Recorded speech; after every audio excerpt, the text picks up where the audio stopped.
Hi, welcome to my channel. Now we uncover the untold story of Cleopatra, the last queen of Egypt who challenged Rome. The last Pharaoh of Egypt.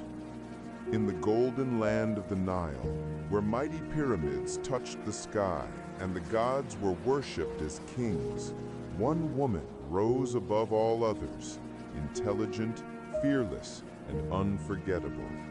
Her name was Cleopatra VII, the last Pharaoh of Egypt, a queen whose beauty and brilliance changed the fate of empires. The beginning of a queen. Cleopatra was born in 69 BCE in the city of Alexandria, the shining capital of Egypt, founded by Alexander the Great.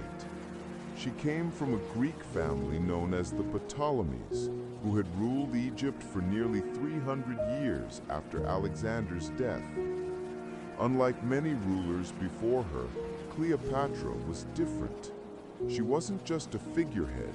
She was educated in philosophy, astronomy, politics, and spoke 9 languages. Most importantly, she learned to speak the Egyptian language, something no Ptolemaic ruler before her had done. This made her beloved among her people. She wanted to be seen not as a foreign queen, but as Egypt's true pharaoh. A kingdom divided. When Cleopatra's father, Ptolemy XII, died in 51 BCE, he left the throne to his 2 children, Cleopatra and her younger brother, Ptolemy XIII. According to Egyptian tradition, they were to rule together and even marry to preserve the royal bloodline. But power is a dangerous thing. Soon, the 2 siblings became bitter rivals. At just 18 years old, Cleopatra was forced to flee Egypt after her brother's advisors turned against her. However, Cleopatra was not one to surrender easily. She began gathering an army on Egypt's borders, waiting for the perfect moment to reclaim her throne. The Queen and the Roman General. That moment came in 48 BCE, when the mighty Roman general Julius Caesar arrived in Alexandria. Rome was the superpower of the world, and Egypt's future depended on its friendship.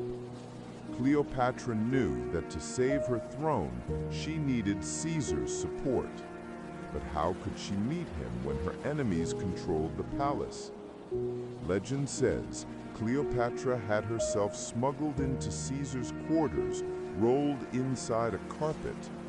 When it was unrolled, the astonished Caesar saw the young queen, charming, confident, and brilliant. It was the beginning of a famous alliance, both political and romantic. With Caesar's help, Cleopatra defeated her brother's forces.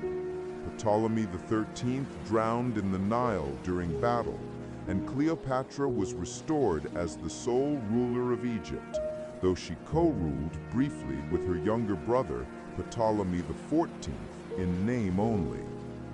The power of charm and intelligence. Cleopatra wasn't just beautiful, she was strategic. She knew how to use diplomacy, language, and intelligence to protect her kingdom. Egypt was rich in grain, gold, and trade routes. Rome needed Egypt's wealth, and Cleopatra used this to her advantage. In 47 BCE, she gave birth to a son, Caesarion, believed to be Julius Caesar's child. For a while, Egypt enjoyed peace and prosperity. Cleopatra even visited Rome, where she was honored, but her presence also caused jealousy and scandal. Then, in 44 BCE, tragedy struck. Julius Caesar was assassinated by his enemies in the Roman Senate. Once again, Cleopatra's future became uncertain. A new alliance, Mark Antony. After Caesar's death, Rome plunged into civil war.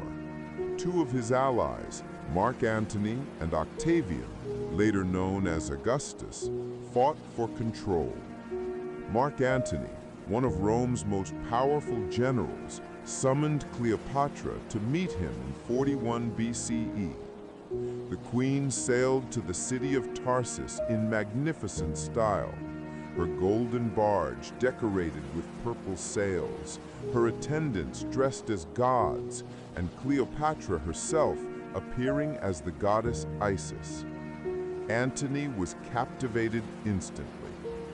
Their meeting turned into another legendary romance, one that would shape the destiny of two great empires. Together, they ruled over the eastern part of the Roman world. Cleopatra bore him 3 children, and the two dreamed of creating a powerful empire stretching from Egypt to India. The wrath of Rome. But back in Rome, Octavian, Caesar's adopted son, saw their union as a threat. He spread propaganda that Cleopatra had bewitched Antony, turning him against his homeland. In 31 BCE, war broke out between Octavian's forces and the combined armies of Antony and Cleopatra. The decisive battle took place at Actium, off the coast of Greece. Cleopatra commanded her own fleet, but as the tide turned against them, she retreated with her ships. Antony, desperate to follow her, abandoned the battle, a decision that sealed their defeat. They fled back to Egypt, where Octavian's legions soon followed. The fall of a queen. In 30 BCE, as Roman soldiers surrounded Alexandria, Cleopatra and Antony made their last stand. Antony, believing Cleopatra had already taken her own life, fell on his own sword. When he was brought dying to Cleopatra, she embraced him one final time before he passed away in her arms. Cleopatra then prepared for her own death. She refused to be paraded as a trophy in Rome.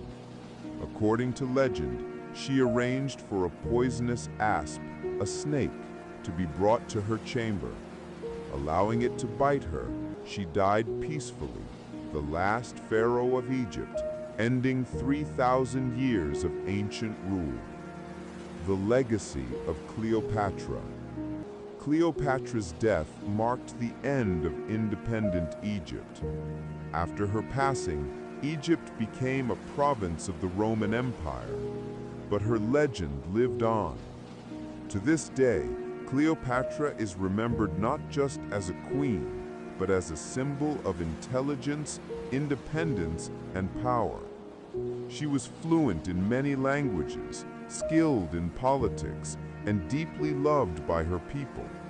Her story has inspired countless books, operas, and films, each portraying her as the woman who ruled with both heart and mind. Even after 2,000 years, Cleopatra remains one of the most iconic women in world history, a queen who defied an empire and became immortal in memory. Finally, thank you for watching.